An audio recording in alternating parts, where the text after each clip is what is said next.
दोस्तों आज जो सेशन लेके आए हैं देख लीजिए, इसमें हम लोग बिहार दरोगा नई भर्ती 2025 के लिए प्रीवियस ईयर क्वेश्चन का सेट कवर करेंगे। मद्य निषेध दरोगा एग्जाम हुआ था ये 28/5/2025 को, तो उसका क्वेश्चन हम लोग आज के सेशन में देखेंगे। खान सर द्वारा लॉन्च किया हुआ बुक है ये आरबीडी पब्लिकेशन का, जिसमें 39 सेट दिया गया है। 29 सेट जो है इसमें प्रीवियस ईयर सेट है और 10 प्रैक्टिस सेट है। तो इसको हम लोग बारी बारी से प्रीवियस ईयर सेट और प्रैक्टिस सेट दोनों को कवर करेंगे। और आज के सेशन में हम लोग इसका 28/5/2025 को जो एग्जाम हुआ था मद्य निषेध दरोगा एग्जाम, उसका क्वेश्चन देखने जा रहे हैं। टोटल 100 प्रश्न देखेंगे। तो चलिए फ्रेंड्स शुरू करते हैं आज का सेशन। लेकिन उससे पहले अगर आप लोग हमारे चैनल पर नए होंगे तो प्लीज़ इस चैनल को सब्सक्राइब कर लीजिएगा। और फ्रेंड्स इससे पहले का जो वीडियो अपलोड किए थे इस बुक का, अगर आप लोग नहीं देखे हैं तो इस वीडियो के डिस्क्रिप्शन में लिंक दिया गया है, यहाँ से देख लीजिए, या फिर चैनल की प्लेलिस्ट में जाके आप लोग उस वीडियो को देख सकते हैं। अलग से प्लेलिस्ट बना दिया गया है। चलिए शुरू करते हैं आज का सेशन और देखते हैं पहला क्वेश्चन। तो देखिए क्वेश्चन नंबर यहाँ पे जो फर्स्ट दिया है, इसमें कह रहा है कि सतपुरा पर्वत से निकलकर अरब सागर में गिरने वाली नदी है कौन सी। तो वह नदी है फ्रेंड्स ताप्ती नदी। ठीक है, देखिए ताप्ती नदी मध्य प्रदेश के बैतूल जिले में सतपुरा पर्वतमाला से निकलती है और पश्चिम की ओर बहते हुए अरब सागर में गिरती है। नर्मदा नदी मैकाल पर्वत से निकलकर अरब सागर में गिरती है। ठीक है, इस एक्स्ट्रा फैक्ट को भी आप लोग जरूर याद रखिएगा। उसके बाद जो नेक्स्ट क्वेश्चन दिया है उसमें है पिट्टी द्वीप भारत के किस क्षेत्र में स्थित है। पिट्टी द्वीप भारत के किस क्षेत्र में स्थित है, तो ये लक्षद्वीप में स्थित है फ्रेंड्स। ठीक है, पिट्टी द्वीप जिसे पक्षी पिट्टी भी कहा जाता है, भारत के लक्षद्वीप द्वीप समूह का एक निर्जन मूंगा द्वीप है।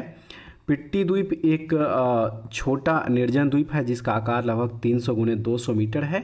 यह कोरल आइलैंड पर स्थित है। यह एक महत्वपूर्ण पक्षी अभ्यारण्य भी है। ठीक है, इतना भी आप लोग जरूर याद रखिएगा। उसके बाद अगला जो क्वेश्चन दिया है इसमें क्वेश्चन नंबर 3, चलिए देखते हैं इसको।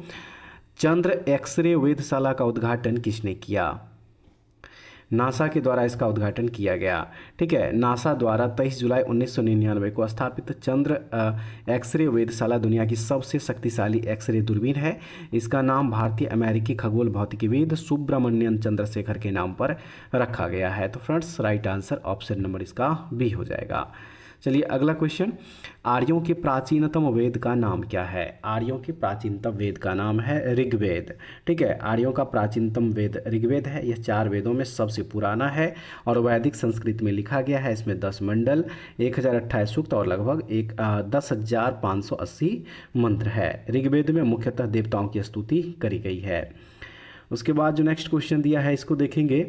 मौर्य राजवंश की राजधानी कौन सी थी। मौर्य राजवंश की राजधानी कौन सी थी, तो इसकी राजधानी थी पाटलिपुत्र।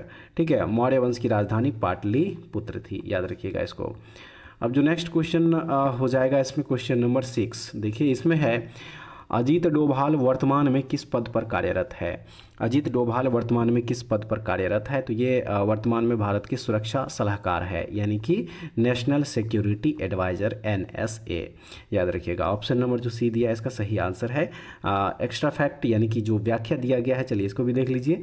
अजीत डोभाल वर्तमान में भारत के राष्ट्रीय सुरक्षा सलाहकार हैं। वे 30 मई 2014 को इस पद पर नियुक्त हुए थे और तब से कार्यरत है। NSA के रूप में वे भारत के प्रधानमंत्री के राष्ट्रीय और अंतर्राष्ट्रीय सुरक्षा संबंधी मामलों पर मुख्य सलाहकार होते हैं। वे राष्ट्रीय सुरक्षा परिषद के भी प्रमुख होते हैं। ठीक है, उसके बाद अगला प्रश्न नंबर 7, प्रश्न नंबर 7 में दिया है 1893 के शिकागो धर्म सम्मेलन में भाग लेने वाले प्रमुख प्रतिनिधि कौन थे।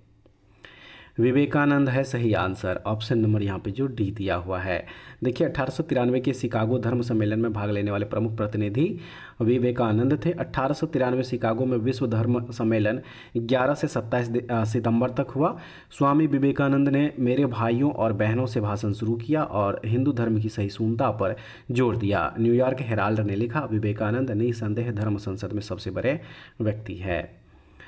अगला प्रश्न अब देखेंगे, इसमें है निम्नलिखित में से कौन सा विकल्प गलत है।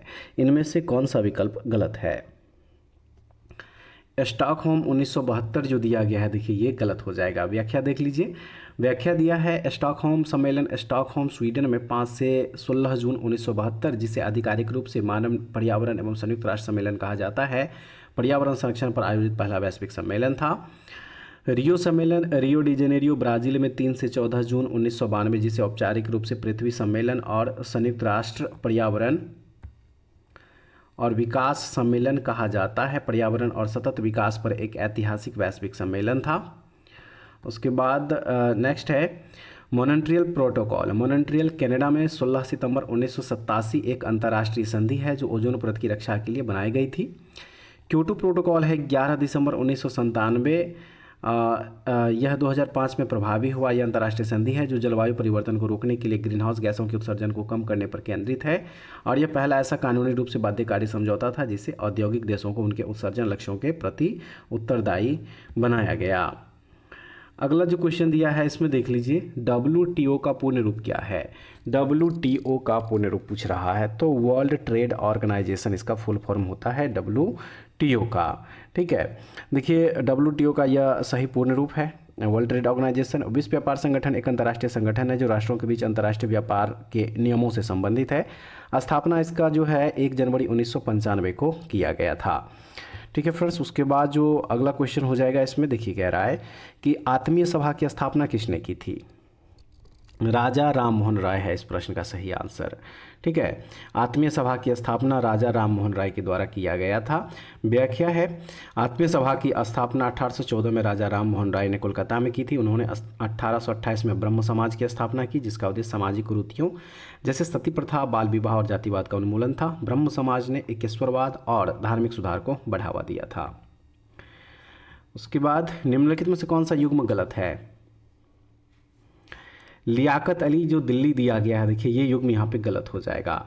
लियाकत अली दिल्ली असत्य है। ये 1857 के सिपाही विद्रोह में मौलवी लियाकत अली ने इलाहाबाद से नेतृत्व प्रदान किया था, ना कि दिल्ली से।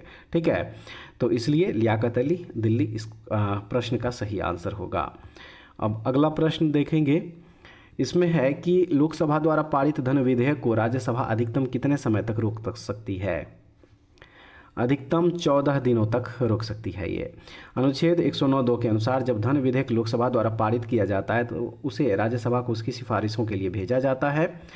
राज्यसभा को विधेयक की प्राप्ति की तारीख से 14 दिन की अवधि के भीतर अपनी सिफारिशों सहित विधेयक को लोकसभा को लौटाना होता है। लोकसभा राज्यसभा की सभी या किन्हीं सिफारिशों को स्वीकार या अस्वीकार कर सकती है। अगला प्रश्न अब देखेंगे, पटना में स्थित राजभवन की आधारशिला 1913 में किस वायसराय ने रखी थी। लॉर्ड हार्डिंग द्वितीय के द्वारा रखा गया था इसे। ऑप्शन नंबर जो ए दिया हुआ है इसका सही आंसर हो जाएगा। ठीक है, 1913 में पटना के राजभवन की आधारशिला तत्कालीन वायसराय चार्ल्स हार्डिंग पेंसर्ट की द्वितीय बैरन हार्डिंग द्वारा रखी गई थी। यह ऐतिहासिक घटना 1 अप्रैल 1912 को बंगाल से पृथक होकर बिहार एवं उड़ीसा प्रांत के गठन के उपरांत हुई थी। नेक्स्ट जो क्वेश्चन दिया है, चलिए अब इसको देखते हैं। क्वेश्चन नंबर 14 इसमें है, भारतीय संविधान के किस अनुच्छेद में 6 से 14 वर्ष की आयु के बच्चों को निःशुल्क एवं अनिवार्य शिक्षा का अधिकार प्रदान किया गया। अनुच्छेद 21 का ए है इसका सही आंसर। ऑप्शन नंबर यहाँ माफ़ कीजिएगा, ऑप्शन नंबर यहाँ पे जो डी दिया हुआ है। ठीक है, अनुच्छेद 21 का ई जो है ये है सही। व्याख्या देखेंगे, राज्य 6 से 14 वर्ष तक की आयु वाले सभी बालकों के लिए निःशुल्क और अनिवार्य शिक्षा देने का ऐसी रीति में जो राज्य विधि द्वारा अवधारित करें उपबंध करेगा। अनुच्छेद 21 में जोड़ा गया। इस अनुच्छेद को 86वें संविधान संशोधन अधिनियम 2002 द्वारा जोड़ा गया था और इस अधिकार को क्रियान्वित करने के लिए संसद ने शिक्षा का अधिकार अधिनियम 2009 पारित किया जो 1 अप्रैल 2010 से लागू हुआ था। ठीक है, प्रश्न नंबर 15 देख लीजिए, मैथ का क्वेश्चन फ्रेंड्स। आंसर टिक कर दे रहे हैं, इसको सॉल्व कर लीजिएगा। ऑप्शन नंबर जो ए दिया है इसका बिल्कुल ये सही आंसर है। ठीक है, 16 का करेक्ट आंसर हो जाएगा यहाँ पे ऑप्शन नंबर सी। प्रश्न नंबर 17 इसका है राइट आंसर ऑप्शन नंबर जो ए दिया हुआ है। हीराकुंड बांध परियोजना किस नदी पर स्थित है, तो ये स्थित है महानदी पर। महानदी पर। ठीक है, हीराकुंड बांध ओडिशा राज्य में महानदी पर बनाया गया है। चलिए अब जो अगला प्रश्न दिया है इसको देख लीजिए। यहाँ पे कह रहा है कि निम्नलिखित में से किस राज्य में ताडोबा राष्ट्रीय उद्यान अवस्थित है। किस राज्य में ताडोबा राष्ट्रीय उद्यान अवस्थित है, तो ये कर्नाटक में है। ऑप्शन नंबर यहाँ पे जो डी दिया हुआ बिल्कुल सही होगा। ताडोबा राष्ट्रीय उद्यान महाराष्ट्र राज्य के चंद्रपुर जिले में अवस्थित है। यह ताडोबा अंधारी बाघ अभ्यारण्य का मुख्य भाग है जो महाराष्ट्र का सबसे पुराना एवं विशालतम राष्ट्रीय उद्यान है, इसकी स्थापना 1955 में हुई थी। नेक्स्ट हो जाएगा, संकल्प शब्द का अंग्रेजी में अनुवाद क्या होगा? रिजोल्यूशन का अर्थ होता है संकल्प, ठीक है। ऑप्शन नंबर जो ए दिया है ये बिल्कुल सही है। नेक्स्ट हो जाएगा, सुबह से वर्षा हो रही है का सही अंग्रेजी रूपांतरण क्या होगा? It was been raining since morning, ये जो सही आंसर इसका ऑप्शन नंबर यहाँ पे जो डी दिया हुआ ये बिल्कुल सही हो जाएगा।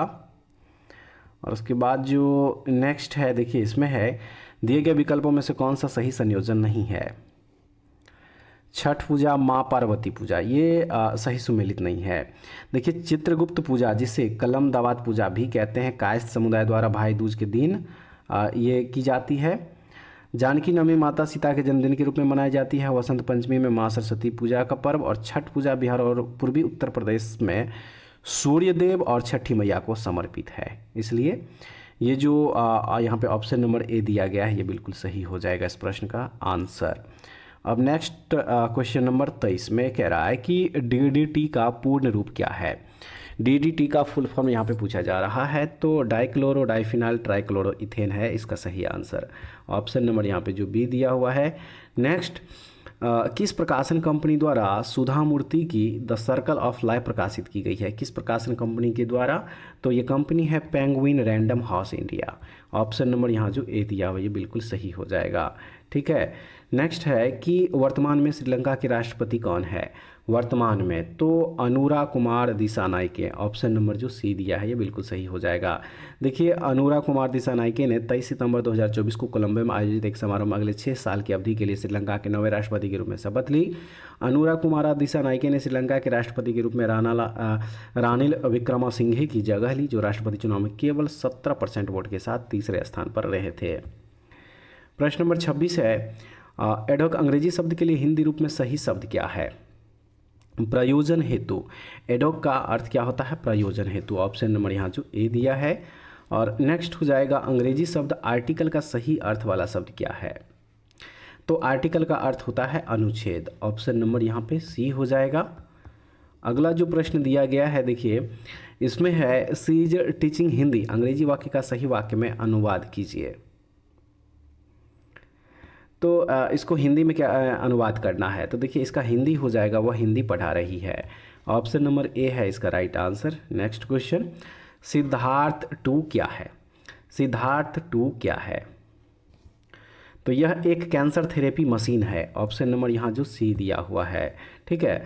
सिद्धार्थ 2 एक स्वदेशी टेलीकोबाल्ट कैंसर थेरेपी मशीन है। इसे भाभा परमाणु अनुसंधान केंद्र यानी कि बार्क द्वारा विकसित किया गया है। यह भाभाट्रॉन नामक मशीन का उन्नत संस्करण है और कोबाल्ट 60 स्रोत का उपयोग करके कैंसर रोगियों का प्रभावी ढंग से इलाज करने के लिए डिजाइन की गई है, जिससे ट्यूमर को सटीक विकिरण दिया जा सके। नेक्स्ट है, निवेशकों की सहायता हेतु मित्रा प्लेटफॉर्म किस संगठन द्वारा शुरू किया गया है? मित्रा प्लेटफॉर्म किस संगठन के द्वारा इसे शुरू किया गया है? तो इसे शुरू किया गया है सेबी के द्वारा, ठीक है। सेबी के द्वारा इसे शुरू किया गया है।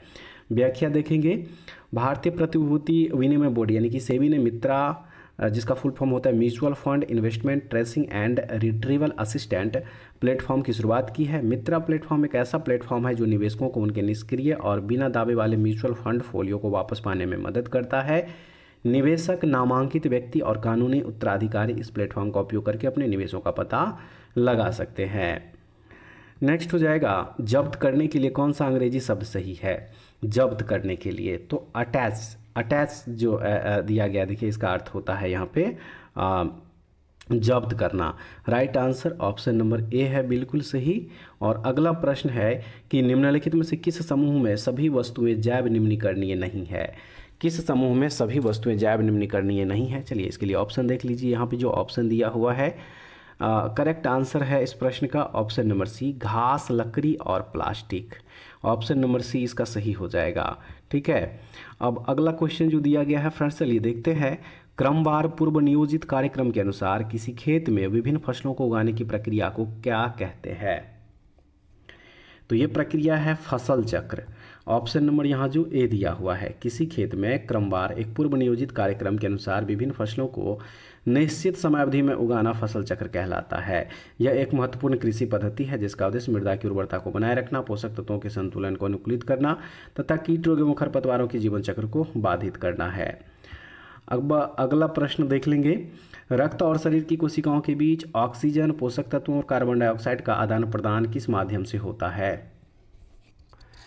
तो ये माध्यम है कोशिकाएं। ठीक है, कोशिकाएं राइट आंसर यहाँ जो ऑप्शन नंबर डी दिया है। रक्त और शरीर की कोशिकाओं के बीच ऑक्सीजन, भोजन और कार्बन डाइऑक्साइड का आदान प्रदान कोशिकाओं से होता है। इनकी दीवारें अत्यंत पतली होती है जो विसरण द्वारा पदार्थों के प्रभावी विनियमन के लिए आदर्श होती है। धमनियां हृदय से शरीर के विभिन्न अंगों तक ऑक्सीजन युक्त रक्त ले जाती है। अब अगला जो प्रश्न दिया है, चलिए इसको देख लेते हैं। आयोडीन की कमी से निम्नलिखित में से कौन सा रोग हो सकता है? कौन सा रोग हो सकता है? तो वह रोग है घेंघा रोग। ठीक है, घेंघा रोग यहाँ पे बिल्कुल करेक्ट होगा। और उसके बाद प्रश्न नंबर है 36। देखिए सही आंसर इसका 280 किलोमीटर, ऑप्शन नंबर जो बी दिया हुआ ये हो जाएगा। 37 में right answer friends 12,500, option number A. 38 option number B हो जाएगा। अब जो अगला प्रश्न दिया गया है, चलिए इसको देख लीजिए। यहाँ पे जो दिया हुआ है, कह रहा है इसमें निम्नलिखित में से कौन सा औद्योगिक बेरोजगारी का सही आशय प्रदान करता है? ऑप्शन नंबर बी है कपड़ा मिलों में मशीनों के आगमन के कारण हथकरघा बुनकरों का बेरोजगार होना। ये है सही। राइट आंसर इसका ऑप्शन नंबर जो बी दिया हुआ बिल्कुल सही होगा।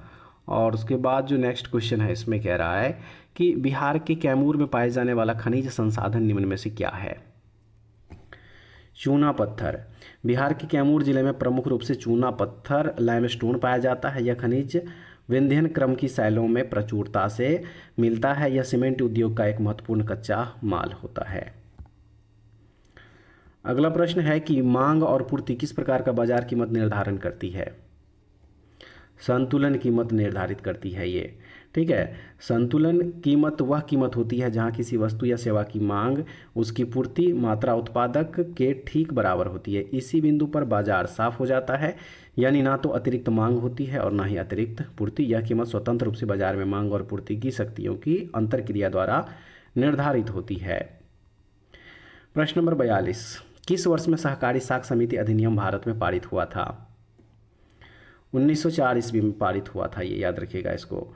ठीक है, भारत में पहला सहकारी साख समिति अधिनियम 1904 में पारित किया गया था। इसका मुख्य उद्देश्य ग्रामीण क्षेत्रों में किसानों को साहूकारों के चंगुल से बचाना और उन्हें उचित ब्याज दरों पर ऋण उपलब्ध कराना था, जिससे कृषि उत्पादकता में सुधार हो सके। यह लॉर्ड कर्जन के वायसराय काल में हुआ था। 1904 के अधिनियम की कुछ कमियों को दूर करने के लिए 1912 में एक अधिक व्यापक सहकारी समिति अधिनियम पारित किया गया था।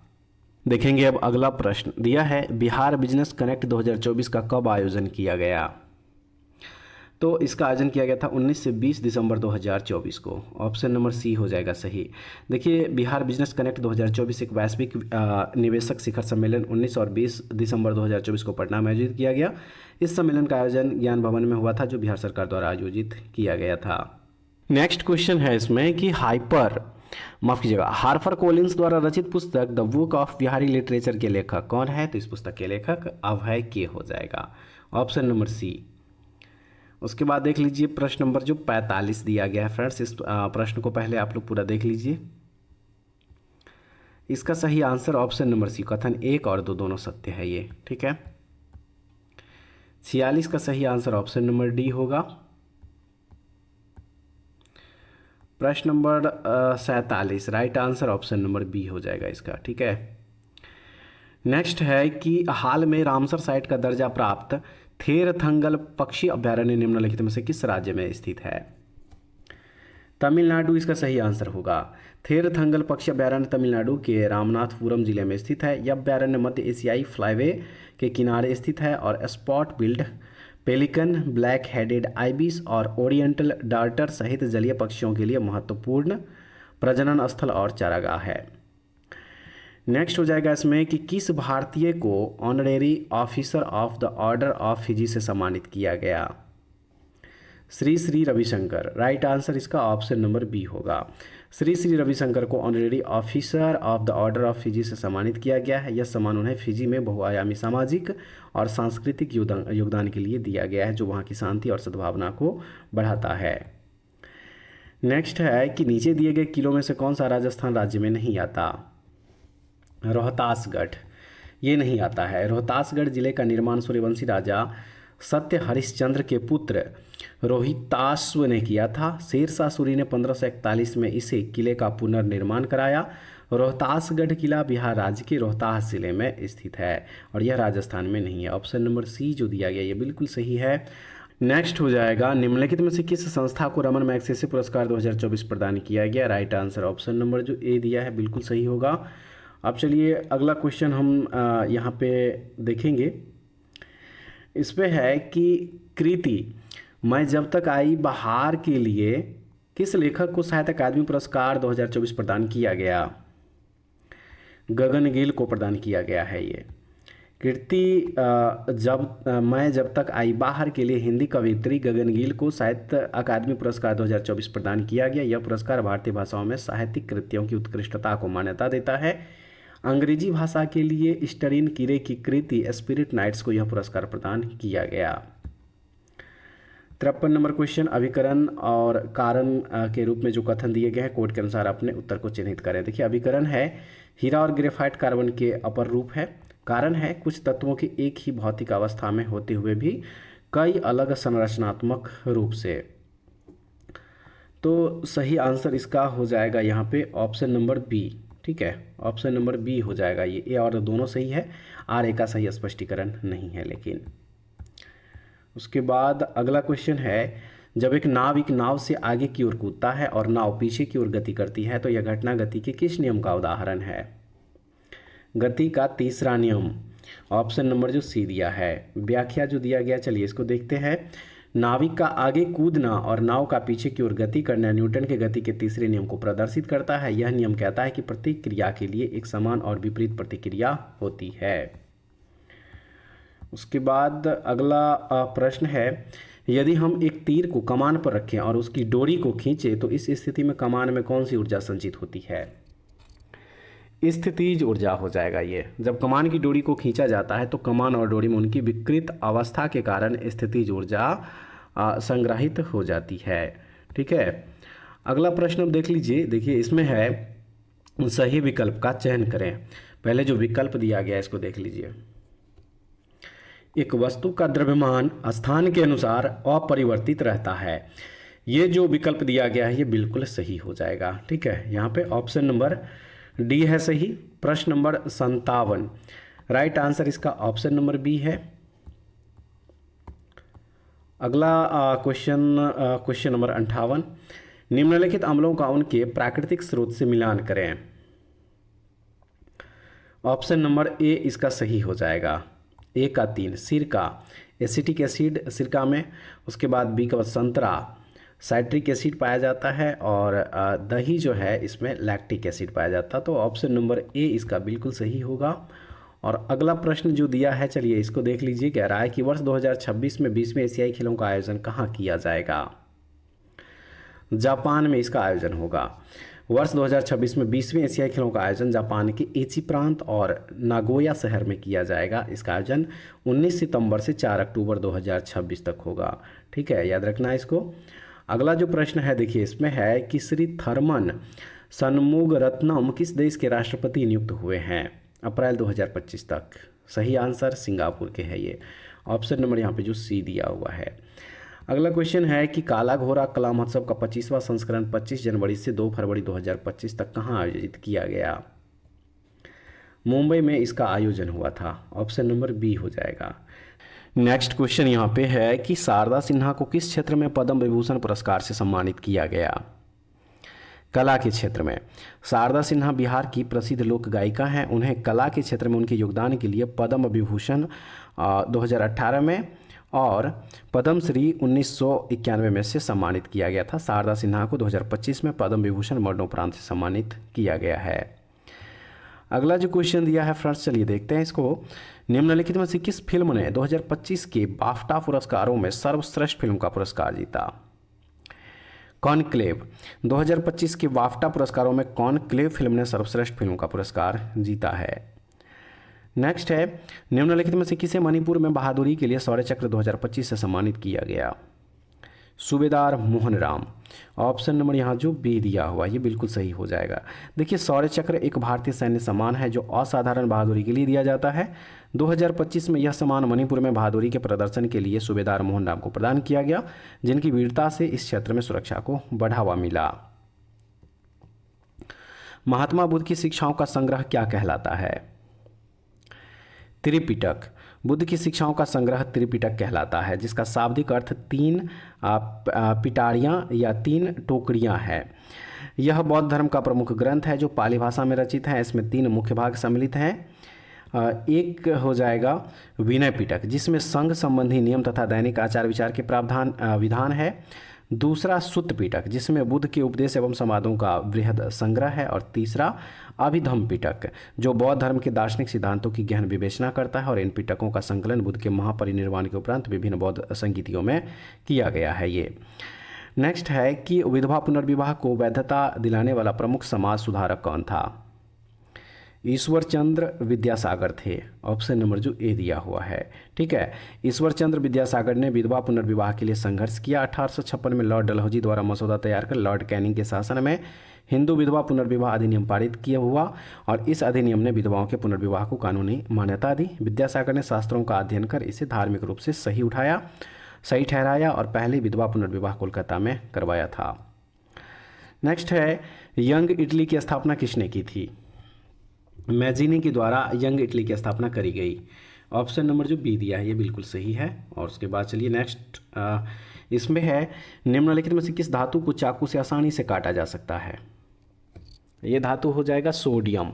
सोडियम एक क्षार धातु है और यह बहुत नरम होती है, इतनी नरम कि इसे आसानी से चाकू से काटा जा सकता है, ठीक मक्खन की तरह।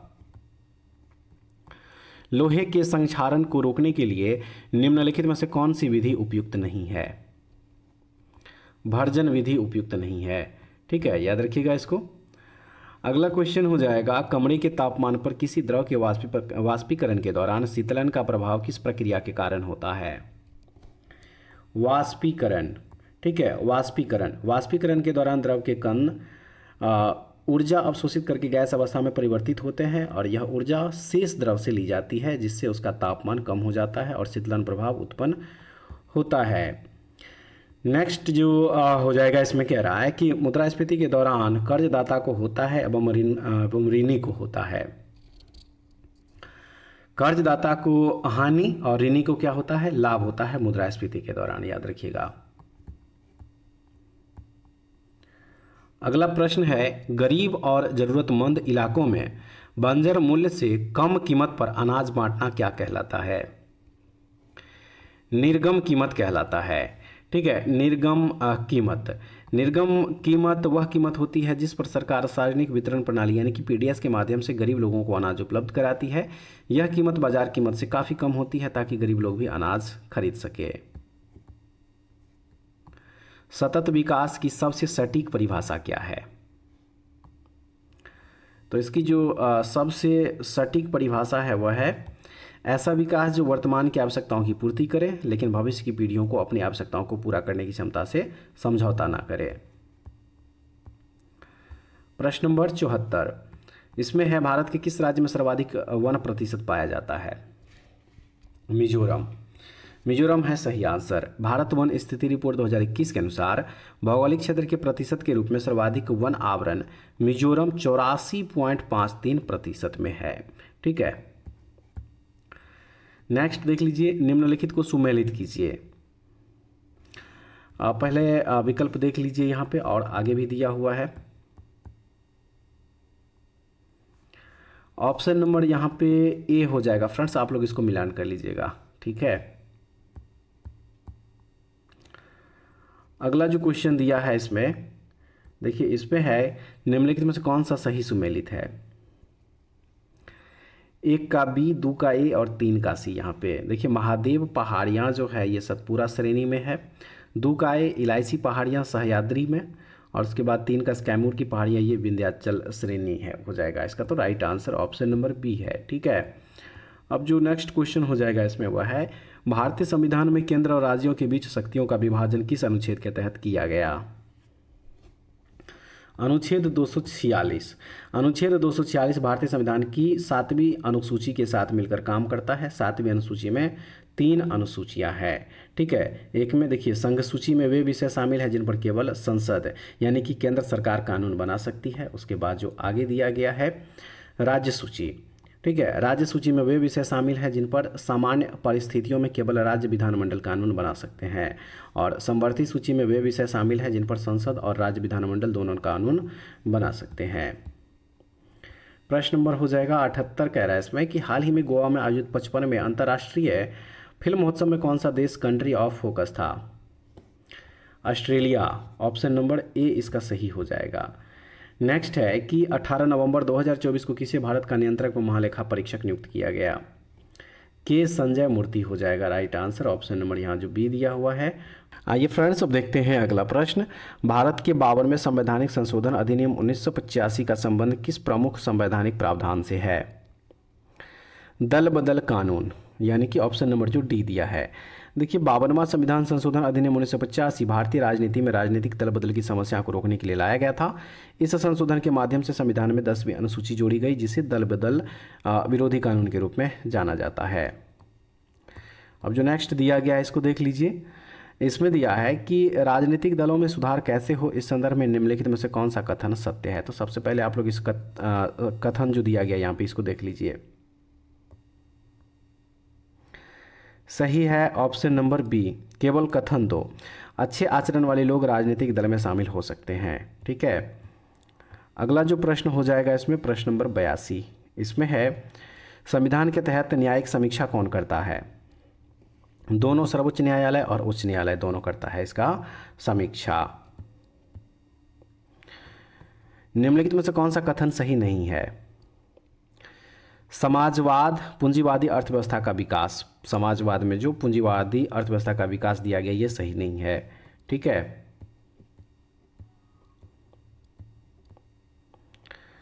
प्रश्न नंबर है 84। इसमें नीचे 2 कथन दिए गए हैं, एक को अभिकथन ए और दूसरे को कारण आर कहा गया है। दिए गए कूट का प्रयोग करके सही उत्तर चुनिए। तो सबसे पहले इसका यहाँ पे जो दिया गया है अभिकथन और कारण, इसको देख लीजिए। जब प्रकाश वायु से कांच में प्रवेश करता है तो उसकी गति घट जाती है।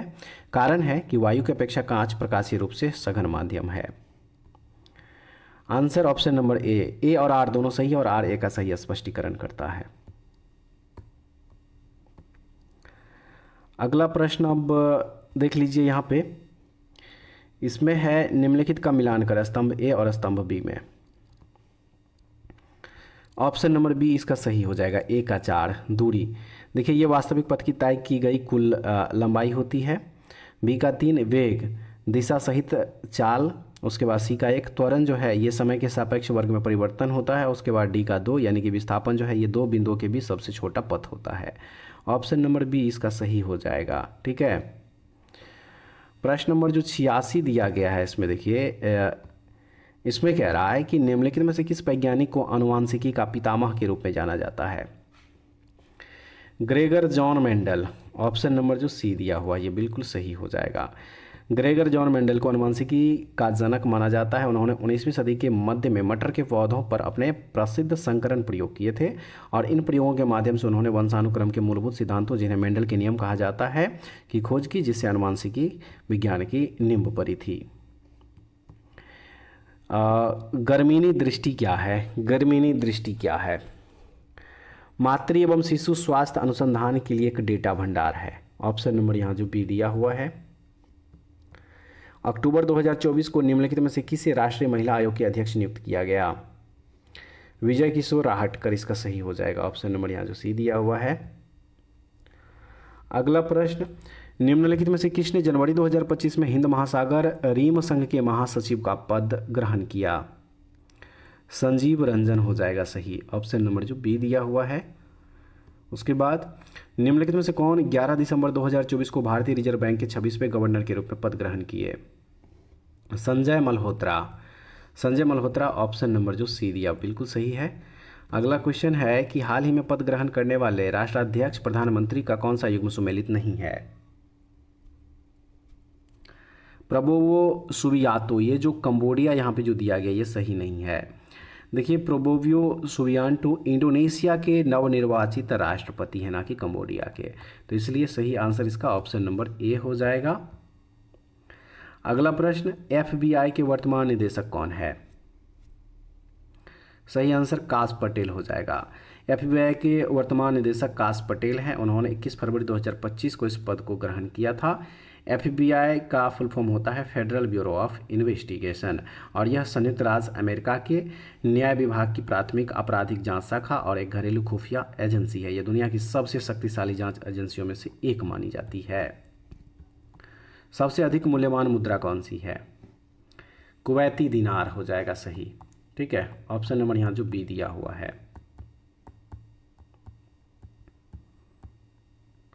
नेक्स्ट होगा, निम्नलिखित में कृष्णा की सहायक नदी कौन सी है? मूसी, ऑप्शन नंबर जो सी दिया हुआ है। और उसके बाद नेक्स्ट, हरियाणा में हड़प्पा संस्कृति के पुरातात्विक स्थल कौन सा है?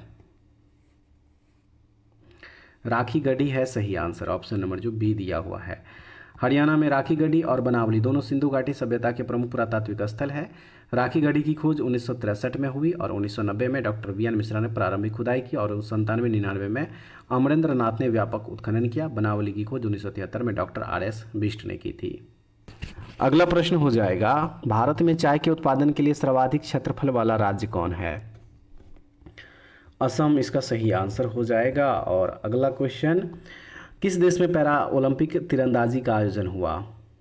फ्रांस में हुआ है, ये ऑप्शन नंबर डी हो जाएगा सही आंसर। उसके बाद अगला क्वेश्चन जो दिया है इसमें है राजधानी गलत है, इनमें से किसका राजधानी गलत है? आंध्र प्रदेश, हैदराबाद। आंध्र प्रदेश का राजधानी यहाँ पे देख लीजिए जो हैदराबाद दिया गया है ये गलत हो जाएगा। ठीक है, आंध्र प्रदेश की राजधानी अमरावती हो जाएगा। ठीक है, अमरावती होना चाहिए था, ऑप्शन नंबर बी हो जाएगा बिल्कुल सही। नेक्स्ट है, नेपिताओ शहर किसकी राजधानी है? म्यांमार की, ऑप्शन नंबर बी। और उसके बाद चलिए अब जो लास्ट क्वेश्चन है इसको देख लीजिए, किस वर्ष योगा को एशियाई खेल में शामिल किया जाएगा? 2026 है इसका सही आंसर। योगा को एशियाई खेलों में एक प्रदर्शन खेल के रूप में 2026 में जापान की नागोया में होने वाले एशियाई खेलों में शामिल किया जाएगा। इसका अर्थ है कि इसमें पदक नहीं दिए जाएंगे।